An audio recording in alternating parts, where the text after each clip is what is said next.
Há uma tradição muito enraizada em várias culturas, inclusive no Brasil, em certas partes do Brasil, que diz que quando você vai à casa de alguém e esse alguém lhe oferece algo para comer ou beber, que também é em si uma tradição, você nunca deve receber alguém na sua casa e não lhe oferecer algo para beber, algo para comer. A tradição diz que você deve aceitar. Não é? Algumas tradições dizem assim: se você não aceitar a comida que eu preparei para você, que eu estou oferecendo para você, isso é um insulto, você está me insultando. Então, nós já tivemos várias experiências, como já viajamos em vários lugares, tivemos o privilégio de conhecer várias culturas, tanto no Brasil quanto fora. Às vezes a gente bebe e come aquilo que não gosta, aquilo que não, aquilo que não tem boa aparência, aquilo que a gente nem sabe o que é, não é? E tem que fazer cara de que gostou, porque se é cara feia, o tempo fecha. Ora, isso é uma tradição que remete ao quê? Ao respeito, à honra, à consideração pela pessoa que lhe preparou a comida ou o alimento. E é nesse viés, é nessa linha que o salmista Davi falou lá no Salmo 116.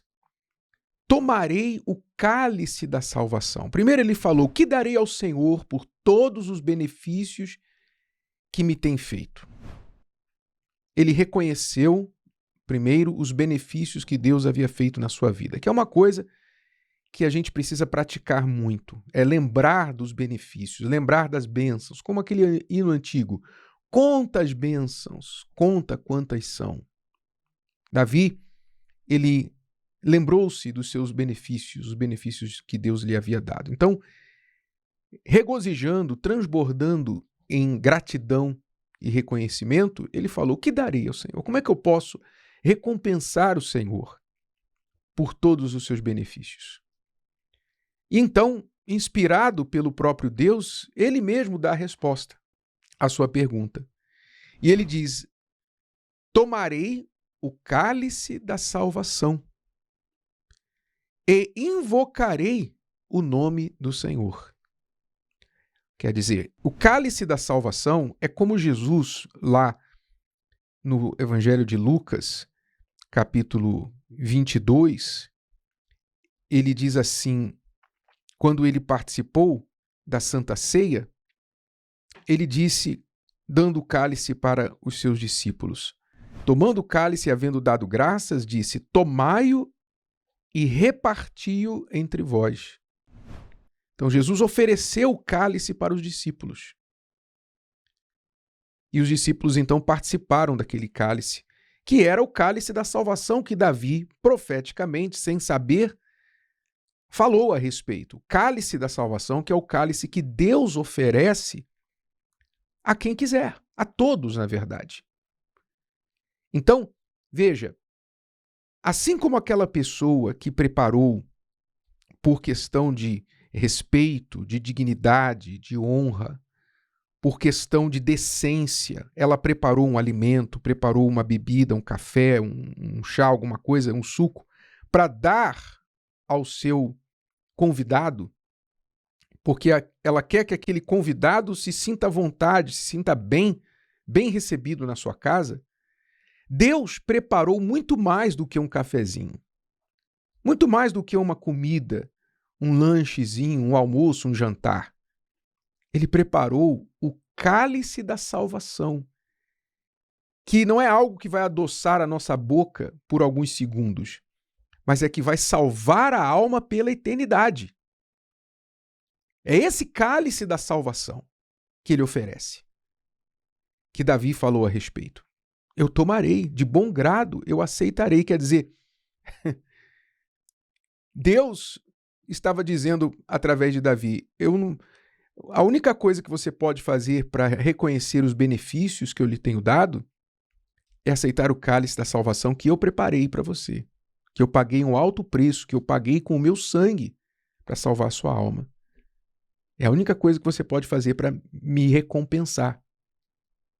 É aceitar o cálice da salvação. Ou seja, crer em mim. Entregar sua vida, sua alma, porque eu paguei um alto preço por ela. Era isso que Deus estava falando. Então, agora eu pergunto a você. Imagine a desfeita que alguém faz quando recusa esse cálice da salvação que Deus preparou. Ele não foi na cozinha passar um café para dar para você, não. Ele desceu aqui em forma de homem, ser humano, viveu, se sujeitou às mesmas coisas que todos nós nos sujeitamos e muito mais. 33 anos e meio viveu entre nós, suportou, ele sendo a perfeição, a integridade, a plenitude de tudo que é bom, se sujeitou e se sujou em meio à sujeira, mantendo-se limpo por dentro, mas sujando-se andando entre nós, que somos sujos e pecadores, e foi até a cruz derramar o seu sangue puríssimo para encher esse cálice. Então ele não foi passar um café na cozinha.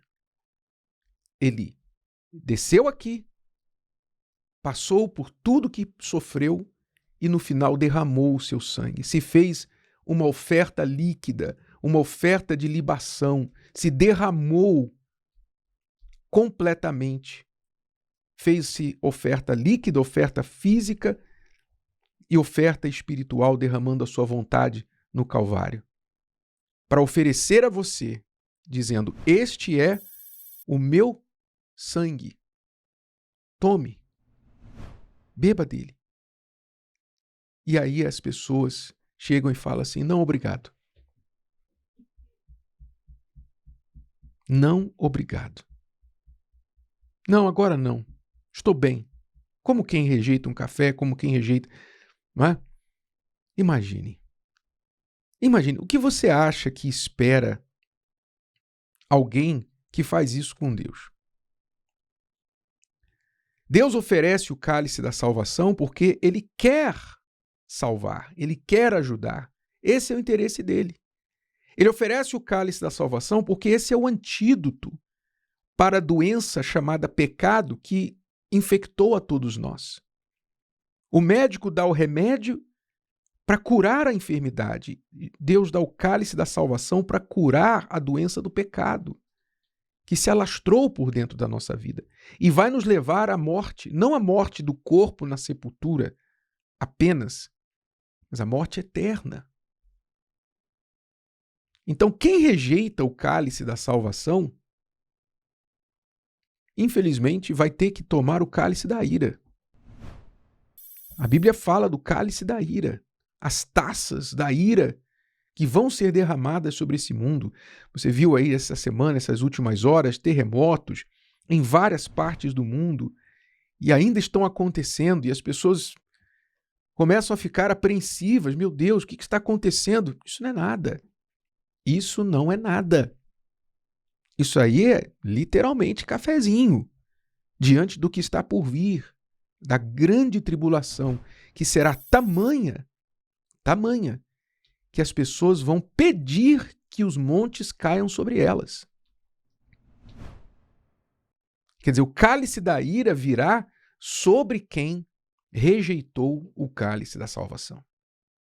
Então, se você tiver juízo, se você tiver bom senso, inteligência, pensar só um pouquinho, você vai dizer: não, como muitas vezes eu já fui visitar pessoas e quem me levou na casa falou assim: olha, aqui a cultura é assim, não pode rejeitar, não pode dizer não para a comida, senão eles se ofendem. Quantas vezes eu bebi, às vezes até em copo sujo, às vezes até em xícara suja. Bebi. Mas por quê? Para não ofender a pessoa. Então, meu Deus, nós fazemos isso por respeito a um outro ser humano, consideração ao outro ser humano. Como é que eu vou rejeitar o cálice da salvação? Pense só um pouquinho. E se você tiver desejo de se entregar, de aceitar, consciência para aceitar a salvação que ele comprou por tão alto preço para você, então aceite e beba. Como é que eu bebo do cálice da salvação, bispo? Você aceita e bebe o cálice da salvação quando você crê no que o Senhor Jesus fez na cruz. E crer não é dizer eu creio com a boca. Crer é viver por isso. É viver pelo que ele ensinou, pelo que ele fez. Isso é crer. É o que você faz com respeito ao que ele ensinou que mostra que você crê ou não. Só falar eu creio em Jesus, o diabo também crê. E nem por isso vai ser salvo. Crer é fazer de acordo com o que ele ensinou. Quando você obedece, você está crendo. Se você não obedece, é porque você não crê e rejeitou o cálice. Se você chegou até aqui, é porque você quer ser uma pessoa melhor. Eu te desafio a escolher uma coisa que você aprendeu no vídeo de hoje, colocá-la em prática. E eu te vejo aqui na próxima vez.